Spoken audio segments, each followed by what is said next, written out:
Hello everyone. Current affairs की series में next 10 question जो है वो डिस्कस करेंगे आज। This is brief introduction about me. My name is Prince Luthra, all India rank 577 from UPSC CSC 2014 batch. ये सारे करंट अफेयर्स के जो MCQs, if you want to practise, अगर आपको लगता है कि आपका कोई एग्जाम आ रहा है और आपको पिछले एक साल के एमसीक्यूज को प्रैक्टिस करना है, तो आप नेटमॉक आईएएस की एप्लीकेशन के ऊपर ये सारे एमसीक्यूज अवेलेबल होते हैं। एग्जाम से पहले आप उसे फ्रीली एक्सेस भी कर सकते हैं और प्रैक्टिस भी कर सकते हैं। चलते हैं यहाँ पर टॉपिक्स देख लेते हैं जो आज हम डिस्कस करेंगे। 10 एरियाज में हम एक स्पीसीज रिलेटेड क्वेश्चन देखने वाले हैं। यूनिवर्सल चार्जर को लेकर एक क्वेश्चन रहेगा। बटरफ्लाई माइंस क्या होती हैं इसके बारे में जानेंगे। एक रिपोर्ट को लेकर डिस्कशन करते हैं। नीपम के बारे में जानेंगे। मैनग्रोव को डिस्कस करते हुए फिर हम मैनग्रोव पार्ट 2 के बारे में डिस्कशन करेंगे। 3 क्वेश्चन हमारे back to back mangroves geography based question भी रहने वाले हैं। डीप सी माइनिंग को डिस्कस करेंगे एंड फिल्म ट्रीटी को लेकर भी एक क्वेश्चन हमारा यहाँ पर रहने वाला है। जल्दी से अपने टारगेट को सेट करें। यहाँ पर जो कट ऑफ रखी गई है वो 6 मार्क्स की है। 6 तो आपको कम से कम स्कोर करना ही है to be in the safe zone. 6 से ज़्यादा भी स्कोर करना चाहे तो कर सकते हैं। वैसे ग्रेजुअली कोशिश ये करिएगा कि जिस भी कैटेगरी है, जिस भी ग्रेड के अंदर आपका स्कोर आ रहा है, वहाँ से धीरे धीरे आपका स्कोर इंप्रूव होता जाए।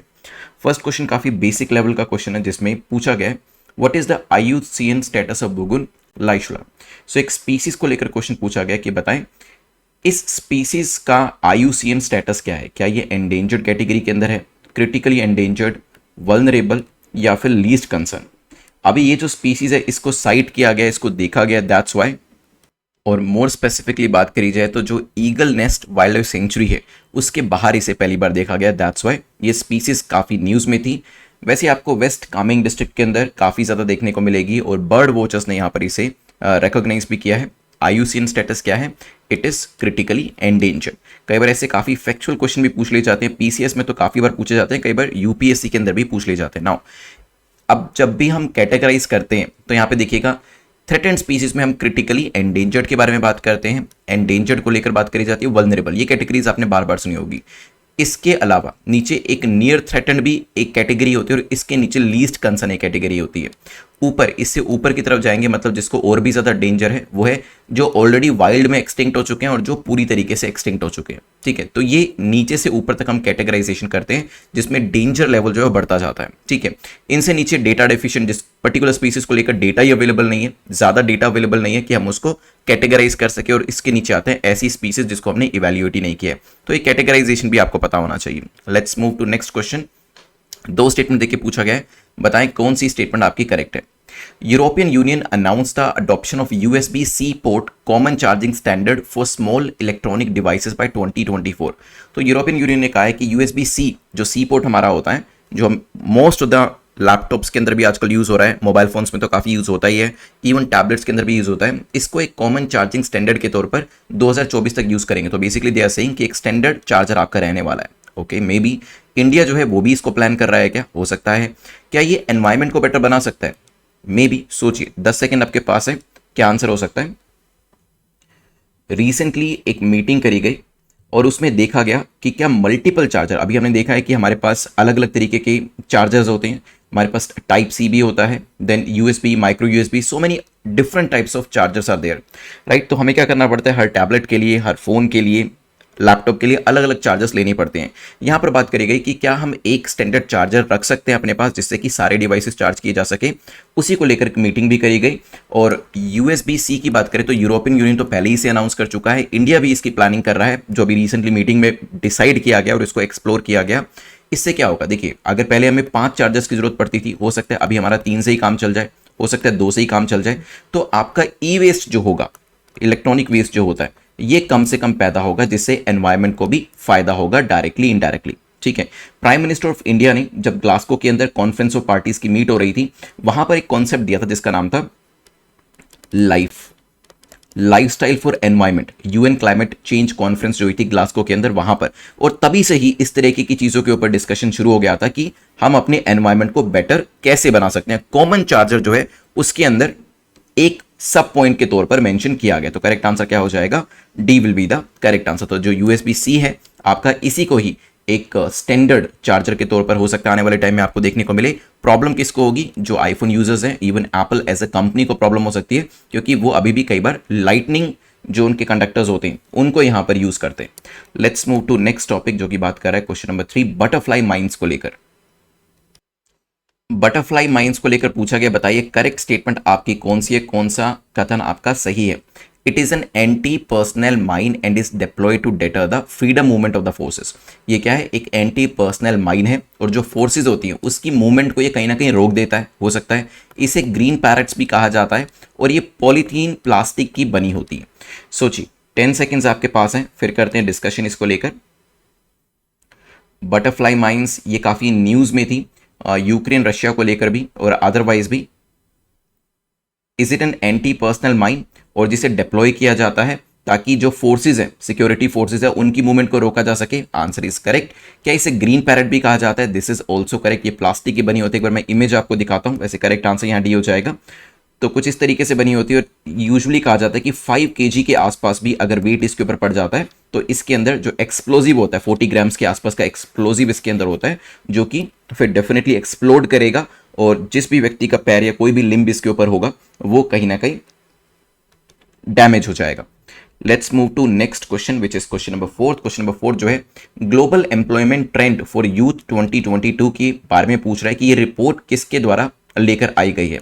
क्या WTO इसको लेकर आया है, वर्ल्ड बैंक इसको लेकर आया है, IMF, या इसमें से कोई भी नहीं? सोचिए 10 सेकेंड्स आपके पास है। बेसिकली रिपोर्ट जो है global employment trend for youth 2022, इसने ये बताया है कि कोविड की वजह से सबसे ज़्यादा जो नुकसान हुआ है वो यूथ को ही हुआ है एम्प्लॉयमेंट एरिया के अंदर, और ये रिपोर्ट लेकर आई गई है ILO के द्वारा, इंटरनेशनल लेबर ऑर्गेनाइजेशन के द्वारा। यंगस्टर्स जो एज ग्रुप के हैं 18 एंड अबव के, उनको हाईएस्ट परसेंटेज ऑफ अनएम्प्लॉयमेंट को फेस करना पड़ा है, पर्टिकुलरली इन 2022 एंड आफ्टरवर्ड्स। 2020 और उसके बाद कोविड की वजह से जो एम्प्लॉयमेंट का प्रॉब्लम है वो यूथ को हमारे यहाँ पर काफ़ी देखने को मिला है। ये भी रिपोर्ट के द्वारा सपोर्ट किया गया है। नेक्स्ट क्वेश्चन नंबर 5 को देखते हैं, जो कि नीपम को लेकर पूछा गया। नीपम को लेकर बताएं कौन सी स्टेटमेंट आपकी करेक्ट है, कौन सा कथन आपका सही है। नीपम को लॉन्च किया गया था 2021 में और ये आज़ादी का अमृत महोत्सव सेलिब्रेशन के तौर पर इसे लेकर आया गया था। ये सफाई, स्वच्छता, क्लीनलीनेस को लेकर इंफॉर्मेशन प्रोवाइड करता है। 10 सेकेंड्स आपके पास है, सोचिए क्या आंसर होगा, फिर करते हैं डिस्कशन इसको लेकर। नीपम किस चीज़ को लेकर है? क्या इसे अभी रिसेंटली लॉन्च किया गया है? तो यस, 2021 में आज़ादी के अमृत महोत्सव के तौर पर इसको लॉन्च किया गया था, लेकिन नीपम जो है ये लेकर आया गया है इंटेलेक्चुअल प्रॉपर्टी की इंफॉर्मेशन एंड अवेयरनेस को लेकर। ठीक है, इसका मेन टारगेट ये है कि इंडिया के अंदर 1 मिलियन स्टूडेंट्स जो है, 10 लाख स्टूडेंट्स को इन्होंने 15 अगस्त 2022 तक अवेयरनेस देनी थी इंटेलेक्चुअल प्रॉपर्टी को लेकर। ठीक है, तो यहाँ पे सेकंड स्टेटमेंट, ये स्वच्छता से इसका कोई लेना देना नहीं है, क्लीननेस से लेना देना नहीं है, चाहे नाम से बेशक से लगता हो, लेकिन it is related to intellectual property and intellectual property rights. So correct answer क्या होगा? A will be the correct answer. चलिए, नेट 50 कूपन कोड को आप यूज कर सकते हैं फॉर वेरियस सीरीज। exam.network.com पर जाकर इसे चेकआउट कर लीजिएगा। Let's move to next question. Question number 6, 2 statements को देकर पूछा गया, बताएं कौन सी स्टेटमेंट आपकी करेक्ट है। तो यहाँ पर करेक्ट को आप सर्कल में जरूर डालिएगा। अ मैनग्रोव इज अ श्रब और a tree that grows in coastal saline. तो कोस्टल एरिया में, सलाइन एरियाज के अंदर मैनग्रोव आपको उगता हुआ दिखाई देगा। मे बी अफ्रीका के अंदर आपको लार्जेस्ट कवरेज दिखाई देगा। पूरी दुनिया के अंदर सबसे ज्यादा कवरेज मैनग्रोव्स का कहां पर? अफ्रीका के अंदर। 10 सेकेंड्स आपके पास है। रिसेंटली नासा ने एक रिपोर्ट दी जिसमें बताया कि जो कच्चाल आइलैंड है ये कहां पर है? इट इज इन निकोबार। तो निकोबार के अंदर एक छोटा सा कच्चाल आइलैंड है, यहां पर सबसे ज्यादा मैनग्रोव का लॉस देखने को मिला है पिछले कुछ टाइम के अंदर। ऐसा एक रिपोर्ट के द्वारा बताया गया, तभी मैनग्रोव्स न्यूज में थे। वैसे मैनग्रोव एक श्रब है और एक ट्री है, दोनों ही तरीके से इसे देखा जा सकता है, और ये आपको कोस्टल सलाइन एरिया के अंदर ही देखने को मिलते हैं। दैट इज करेक्ट, बट सबसे ज्यादा मैनग्रोव कवरेज अगर आपको देखना है तो आपको ये एशिया के अंदर देखने को मिलेगा। उसके बाद अफ्रीका का नंबर आता है। अफ्रीका टॉप पोजीशन पे नहीं है, Asia is on the top position. तो करेक्ट आंसर क्या हो जाएगा? A will be the correct answer. India के अंदर भी अगर आप देखेंगे, ये eastern coast and western coast पे आपको काफी जगह पर मैनग्रोव कवरेज देखने को मिलेगा। Let's move to next topic, जो कि मैनग्रोव्स को लेकर ये पूछा गया। मैनग्रोव्स को लेकर बताएं करेक्ट स्टेटमेंट कौन सी है। इनकी एक एरियल रूट्स होती है काफी यूनिक तरीके की, ब्रीदिंग रूट्स इनको कहा जाता है, और इनको न्यूमैटोफोर्स भी कहा जाता है। हो सकता है रूट्स जो होती हैं वो पानी के बाहर रहती हैं लार्जली, ये भी हो सकता है। मैनग्रोव्स जो हैं वो एक्सट्रीम होस्टाइल एनवायरनमेंट के अंदर भी सर्वाइव कर सकते हैं, ये भी पॉसिबल है। 10 सेकेंड्स सोचिए, फिर करते हैं डिस्कशन। देखिए, एरियल समझ में आ रहा है, यहाँ पर एयर की बात हो रही है।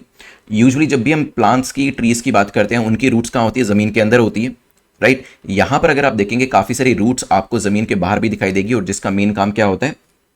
ब्रीदिंग, ऑक्सीजन को लेना, तो ब्रीदिंग रूट्स भी इनको कहा जाता है। और ये मड और वाटर के बाहर के एरिया में रहती हैं ऑक्सीजन को इनटेक करने के लिए। ठीक है नाउ, तो पहली स्टेटमेंट आपकी करेक्ट हो जाती है, रूट्स पानी के बाहर होती है, ये भी करेक्ट है। मैंग्रोव्स काफी एक्सट्रीम एनवायरनमेंट के अंदर भी सर्वाइव कर सकते हैं, यही इनकी खासियत होती है। होस्टल एनवायरनमेंट हो, अगर पानी काफी सलाइन भी है, नमकीन पानी भी है, जहां पर दूसरी फसल या दूसरे पेड़ पौधे सर्वाइव नहीं कर पाते, वहां पर भी ये लो ऑक्सीजन कंडीशन के अंदर भी सर्वाइव कर जाते हैं। तो करेक्ट आंसर क्या हो जाएगा? That will be D. D यहां पर करेक्ट आंसर हो जाएगा। नेक्स्ट क्वेश्चन जो है, लास्ट क्वेश्चन मैनग्रोव्स को लेकर है, फिर नेक्स्ट टॉपिक पे चलेंगे। मैनग्रोव कवर को लेकर पूछा गया, बताइए यहां पर अगर हम स्टेट्स को देखते हैं तो highest to lowest mangrove coverage आपको कहां पर देखने को मिलेगा? आंध्र प्रदेश, उड़ीसा, गुजरात। आपको हाईएस्ट टू लोएस्ट के अंदर इसे लगाना है। 10 सेकेंड्स आपके पास है, सोचिए, फिर करते हैं डिस्कशन इसको लेकर। सबसे ज्यादा मैनग्रोव कवरेज कहां पर होगा? दूसरे नंबर पे कहां पर होगा? तीसरे नंबर पे कहां पर होगा? ओके तो सबसे ज्यादा कवरेज अगर देखेंगे मैनग्रोव का, वो आपको गुजरात में देखने को मिलेगा। नंबर 1 पे कौन होगा? गुजरात। नंबर 2 पे आंध्रा एंड नंबर 3 पे उड़ीसा आपको देखने को मिलेगा। तो आंसर क्या होना चाहिए? 3, 1, 2। तो B is the correct answer है, ये ध्यान रखिएगा। वैसे यहां पर भी देख लीजिए, रैंकिंग भी दे रखी है। सो वेस्ट बंगाल टॉप पोजीशन पे, बट ये हमारे ऑप्शन में नहीं था। देन गुजरात है, फिर अंडमान निकोबार है, फिर आंध्रा है, उड़ीसा है, महाराष्ट्र है, तमिलनाडु, गोवा, कर्नाटका एंड केरला। यहां पर थोड़ा सा बड़ा करके आपको दिखा देता हूं। चलिए क्वेश्चन नंबर 9 को देखते हैं। वंस अगेन 3 स्टेटमेंट देकर पूछा कि बताएं कौन सी स्टेटमेंट आपकी करेक्ट है, कौन सा कथन आपका सही है।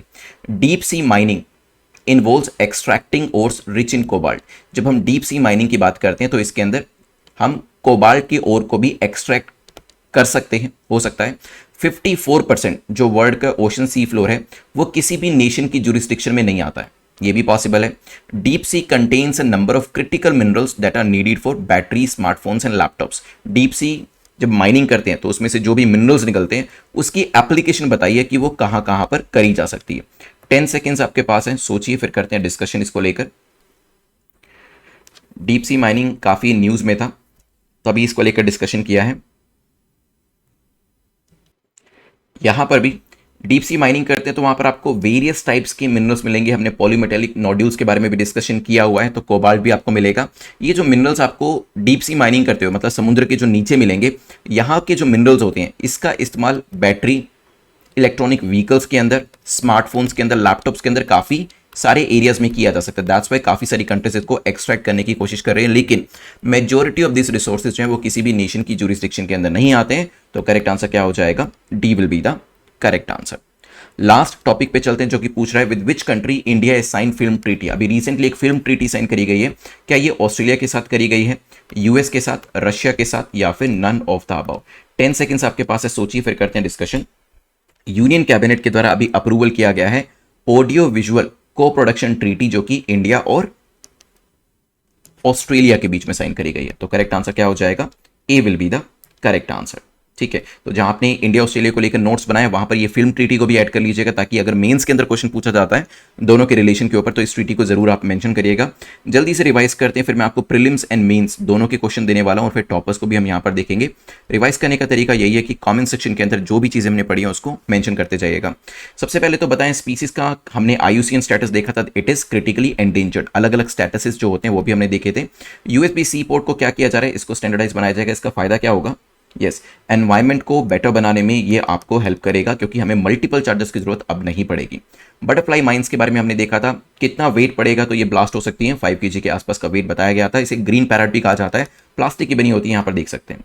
नेक्स्ट क्वेश्चन नंबर 4 में देखा था global employment trends for youth 2022। कौन लेकर आया रिपोर्ट? ILO, इंटरनेशनल लेबर ऑर्गेनाइजेशन लेकर आया है। कोविड की वजह से काफी नुकसान हुआ है एम्प्लॉयमेंट अपॉर्चुनिटीज के अंदर, that we have already scene.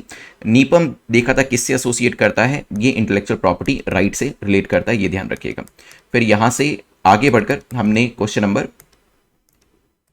6 में देखा था मैनग्रोव सबसे बड़ा कवरेज कहां पे दिखाई देगा आपको? It is in West Bengal. फिर गुजरात का नंबर आता है, फिर आंध्रा का नंबर आता है, बीच में अंडमान निकोबार भी था।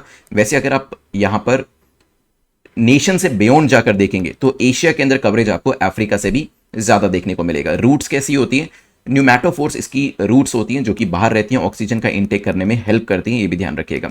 नेक्स्ट हमने क्वेश्चन नंबर 9 में देखा था डीप सी माइनिंग करते हैं तो इसमें जो आपके मिनरल्स निकलते हैं, जो मेटल्स निकलते हैं, उसका इस्तेमाल कहां पर होता है? स्मार्टफोन्स के अंदर, बैटरीज के अंदर, लैपटॉप्स के अंदर। और फिल्म ट्रीटी किसके साथ साइन करी गई है? ऑस्ट्रेलिया के साथ साइन करी गई है। कमेंट सेक्शन में अपने मार्क्स जरूर लिख दीजिएगा। ताकि विनर ऑफ द डे जो है उसको यहाँ पर डिसाइड किया जा सके। नेक्स्ट आपको बताना है name the state having the largest amount of mangrove coverage. सबसे ज़्यादा मैनग्रोव कवरेज आपको इंडिया के अंदर कौन से राज्य में देखने को मिलेगा? कमेंट सेक्शन में इसका आंसर करिएगा। नेक्स्ट मेंस का क्वेश्चन जो आपका मेंस का ग्रुप है टेलीग्राम के ऊपर, वहां पर आंसर करना है। How the common charging standard will help India in becoming net carbon zero by 2070। तो जो हम कॉमन चार्जिंग स्टैंडर्ड्स लेकर आ रहे हैं उससे हम क्या नेट कार्बन जीरो बनने में हमें किसी तरीके की सहायता मिलेगी? मे बी सोचिएगा इसके बारे में और यहां पर मेक श्योर करिएगा कि आपका स्कोर 6 या 6 से ऊपर गया हो ना। If you are getting the notification then it is fine, otherwise bell icon को प्रेस करके ऑल बटन को प्रेस कर दीजिएगा। Thanks for watching this video, have a nice day, take care, good bye.